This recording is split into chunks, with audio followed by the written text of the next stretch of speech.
weapon, guy face, all faces, weapons, faces, and then right to Bob.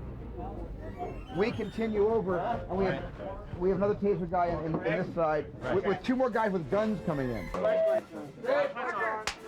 They'll start crawling away toward me. 1, 2, 3. Go. Get in! Get in there!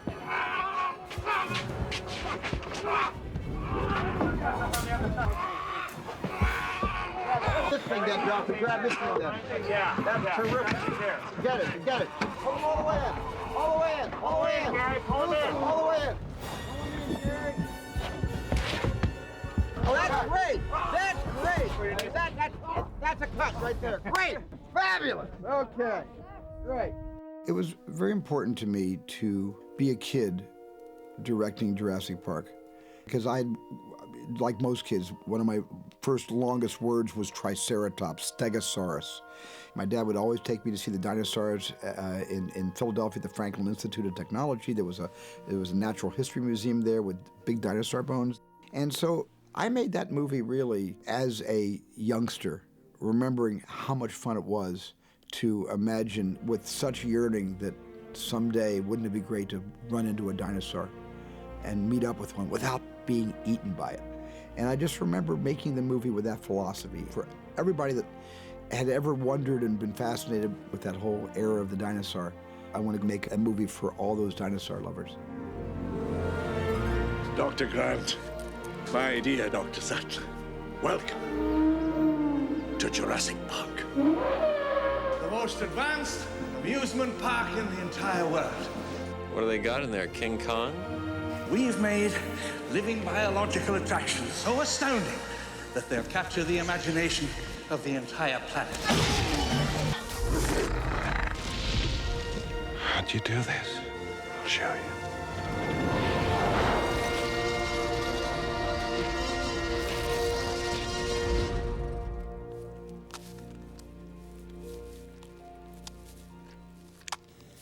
Very good. Push. Very good. God. Jurassic Park wasn't a monster movie. It was a movie about animals long ago gone extinct that through the miracle of science and technology are brought into the 20th century. And that's what Michael Crichton had conceived in this amazing book he wrote. And all of a sudden, the second I read his book, I realized that we weren't dealing with monsters, and this was not going to be a genre of horror, science fiction, fantasy, or back to the famous Monsters of Filmland magazine culture. But instead, this was a really credible look at how dinosaurs might someday be brought back right alongside modern mankind. And that really fascinated me, and that immediately set my own template for not making this a monster movie. Roll, big, marker, and background. Action. One of the things that the book deals with, and the film too, and one of the sort of shaping concepts, is that this kind of research is tremendously expensive. And the question arises, who will pay for it? And at the moment, for better or worse, there isn't any pressing need to recreate a dinosaur. And in trying to think about how that might happen, or who would pay for it, the only thing that I could think of was that it would come from a desire for entertainment. We can charge anything we want, $2,000 a day, $10,000 a day, and people will pay it. This park was not built to cater only for the super rich. Everyone in the world has the right to enjoy these animals. Michael Crichton had come up with this spectacular notion that if you created a theme park where the DNA could recreate dinosaurs and you would have a place to keep them in an environment where people could feel safe, just like with other wild animals of the jungle, you could go and actually see a dinosaur. Dilophosaurus. It felt real, it felt extraordinary, and it had tremendous dramatic potential. There's no doubt our attractions will drive kids out of their minds. Well, I was planning to make the movie, as much as possible with full-size animatronic dinosaurs. And the only person on the face of the planet that could pull that off was Stan Winston. He had an amazing shop. He had great artisans, and he had great technologists working with him. we're all dinosaur fans. Everyone who does the type of work we do is a dinosaur fan. So we said we'll do some drawings just to see if our concept and our feeling is in sync with what Steven's looking for in this film. I was working for Stan Winston, who I had a very long career with, and Stan had us start designing dinosaurs.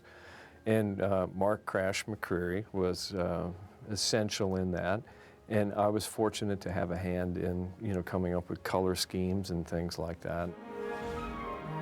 The drawings I had done initially were more about action and kind of, this is the idea we want to ultimately to walk away with, is that, wow, these things were real animals that could think and move. And we went through a lot of iterations, just drawing-wise. The ground floor of the process was to come up with the look of each dinosaur and to weave in information now that was coming out about the dinosaurs to try to make these as accurate as possible. And look at the half-moon-shaped bones on the wrist. It's no wonder these guys learn how to fly. Well, the first person we went to was Jack Horner, not just to achieve an authenticity, but we wanted a credible resource that could back up several theories that we were sort of expounding. And one was that dinosaurs eventually evolved into birds. And even the word raptor means bird of prey. And that's something that Jack Horner believes in and could defend if necessary. And Jack Horner became our credibility. Then we started working on maquettes, and we had done a little small 1/16 scale Tyrannosaurus Rex maquette. Then we did a 5th scale maquette that had all of the details on it, so Steven could really see what it was going to be. And then we projected that up large.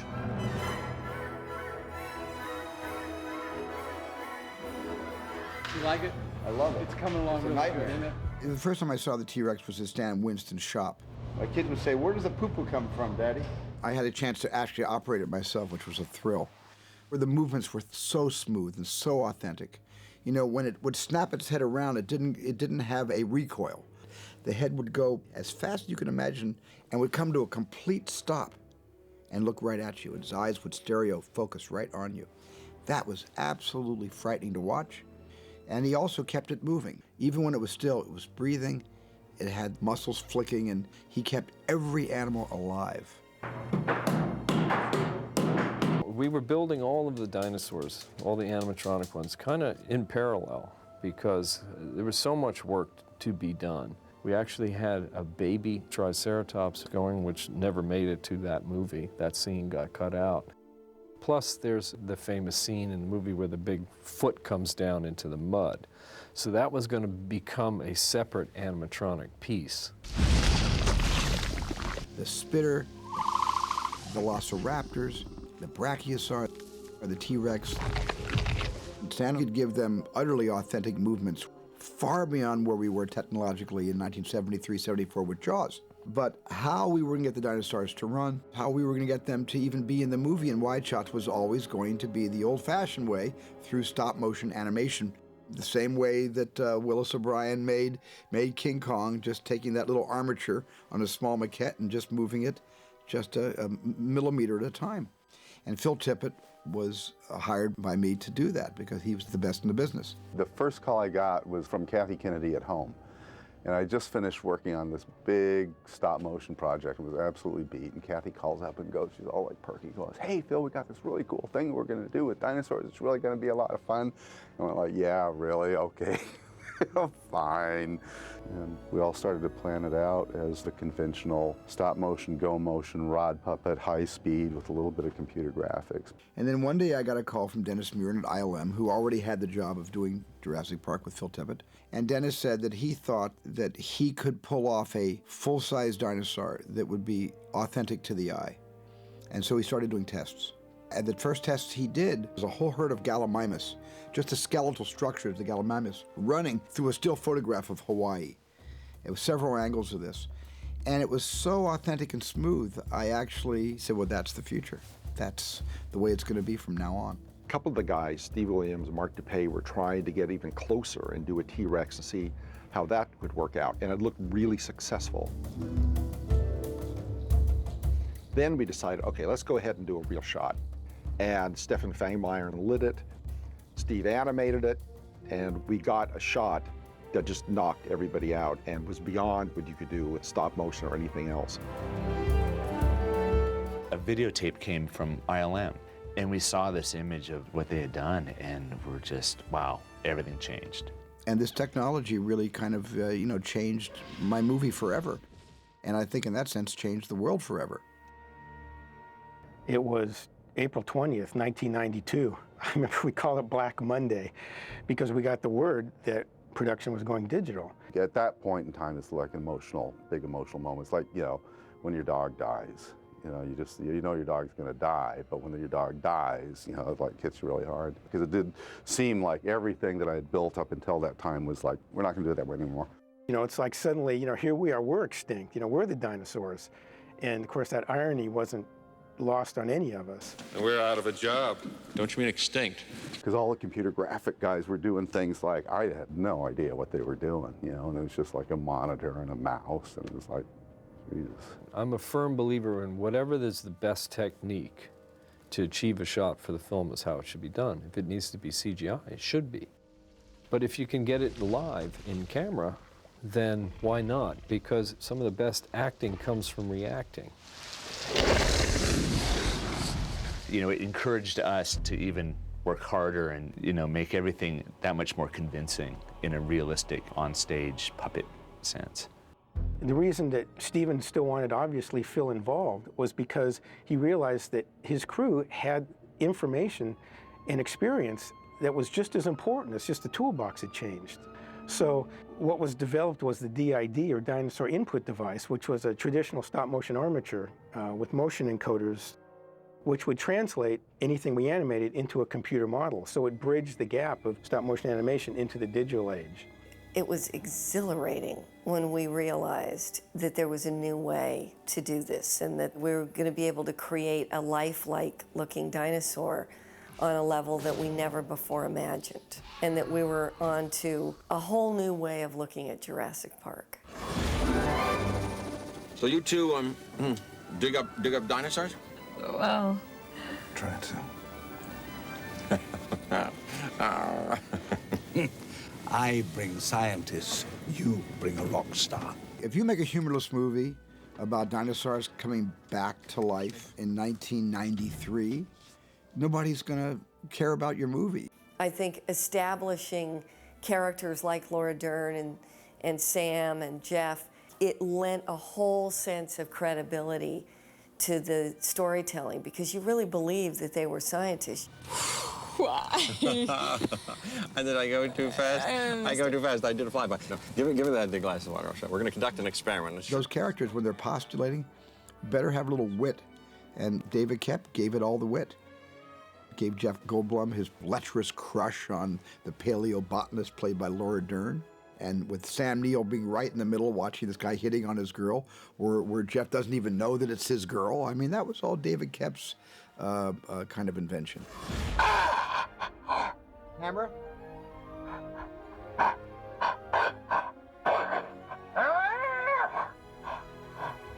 Look at Alan, Kelly. Look at Alan, quickly. We had to pretend to be scared, and Steven Spielberg going through a bullhorn, you know. So that was kind of more funny than anything.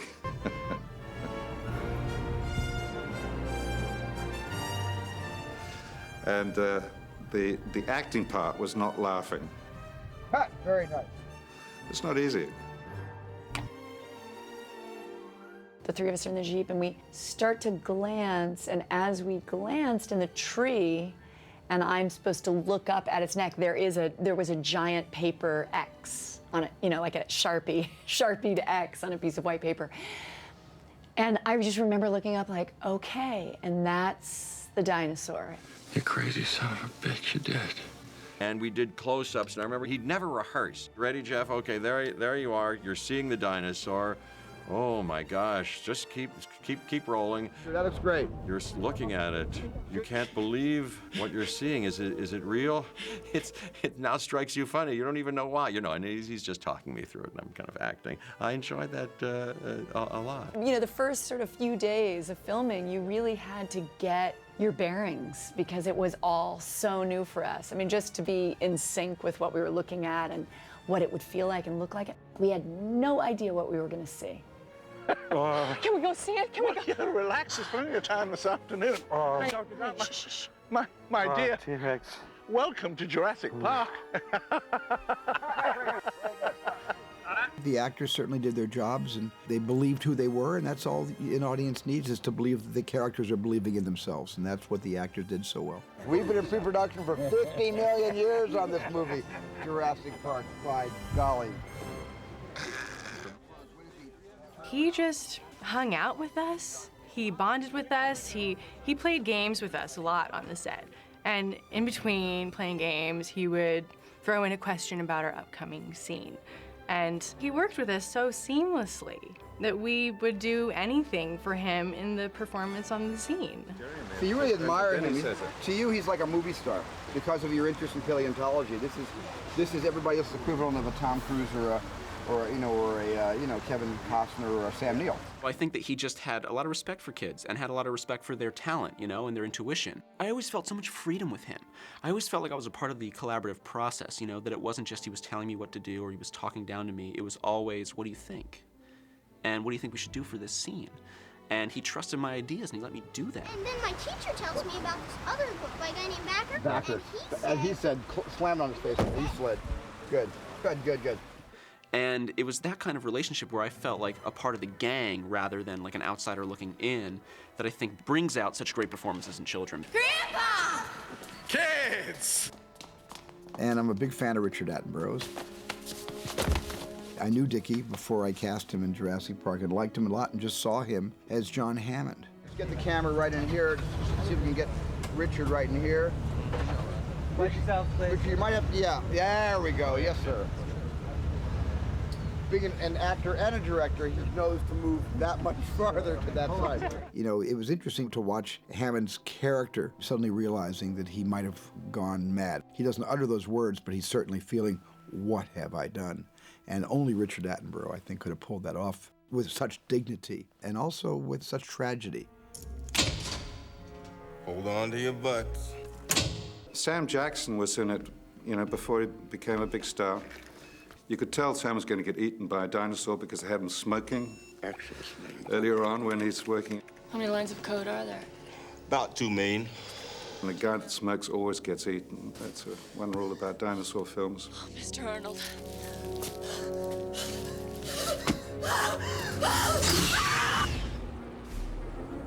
Because it takes place ostensibly on an island, we were thinking about shooting in Costa Rica. But Steven was a little concerned about the infrastructure, that is, whether we'd have roads and whether we could get equipment there and other kinds of facilities that we would need. So we opted for a place where he had worked before, the island of Kauai in Hawaii. And that became the exterior jungles during the day. For you, hey, look! simply appropriate icon. Are we gonna hit that? Welcome to Jurassic Park. Jurassic Park was a tour attraction. It was about that. So each step that you got involved with was about constructing the actual journey as ride or amusement entertainment. Rick Carter designed the movie, and the job that he was faced with was creating a theme park built in Costa Rica. So the theme park had to kind of echo the local cultural design sensibilities of what we might adapt in an environment like that.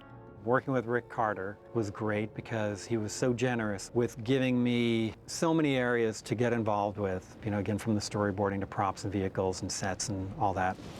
There's the scene where Nedry goes out into the jungle at night, and we had to get something for him to put the DNA in. It just said in the script, it just said a shaving can. So I went over to Laurel Canyon, the Long's Drugs down there, and I went through the different aisles, and I found a Barbasol can of shaving cream. At the time, I liked the name, and I liked how it graphically it stood off from the shelf from the others, and so just as a whim, this became the can that Nedry used.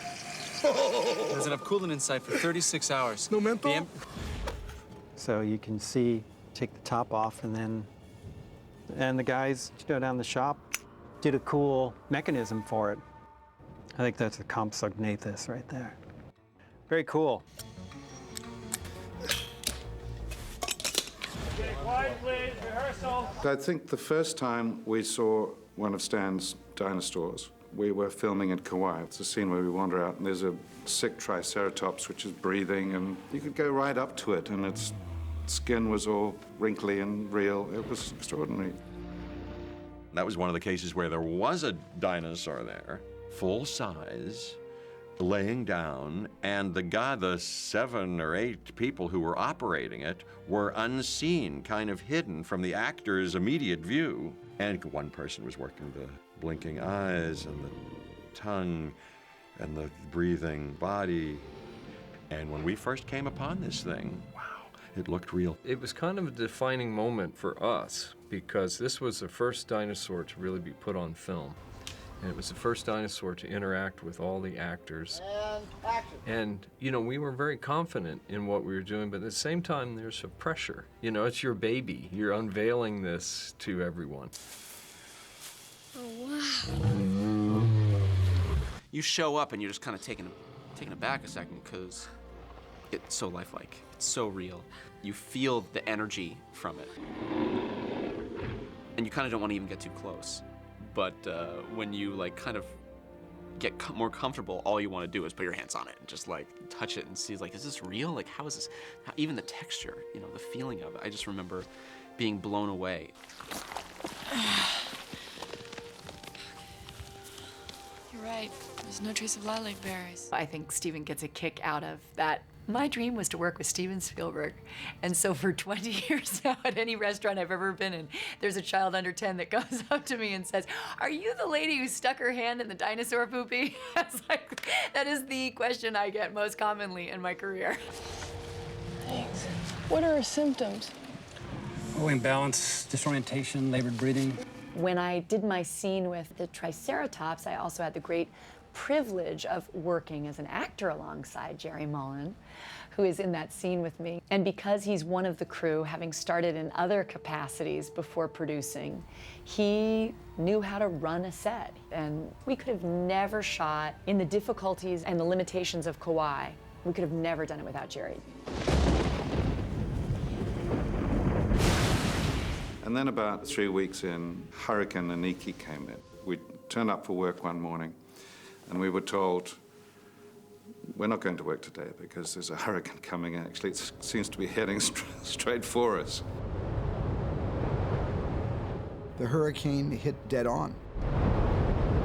Landfall was our hotel, and it was a Category 5 hurricane, sustained winds of 165 miles an hour with gusts to 185, and the hurricane lasted for 9 hours. I'll never forget when the eye of the storm passed directly over the hotel. We got out and looked up. It was beautiful, blue sky above, and just a wall of white clouds surrounding the hotel, slowly moving about like this. I'd never seen anything like it before. It was a special effect. We were confined to the ballroom of the hotel we were staying in.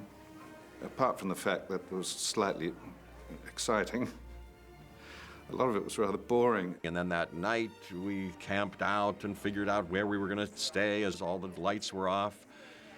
So I remember Steven Spielberg, he had the flashlight. He was going, "I'll show you how lighting changes a story. Horror story, love story. Horror story, love story." And then we woke up the next morning when the sun came up, seeing the devastation. It was amazing. It was interesting to see that all the skills that go in to creating the community that makes a movie ended up creating the community that ended up really helping everybody after an event like that. And it really changes a dynamic on a movie when you've survived something together. And I have never felt prouder as a member of a crew that I was privileged to work with than on the day of the hurricane. Richard Attenborough slept through the whole thing. I have to commend him. When the hurricane passed, I said, "Dickie, you slept through the whole hurricane." He said, "Oh, dear boy, darling, I survived the Blitz." So this was nothing compared to the Blitz. That's a true story. I love this guy.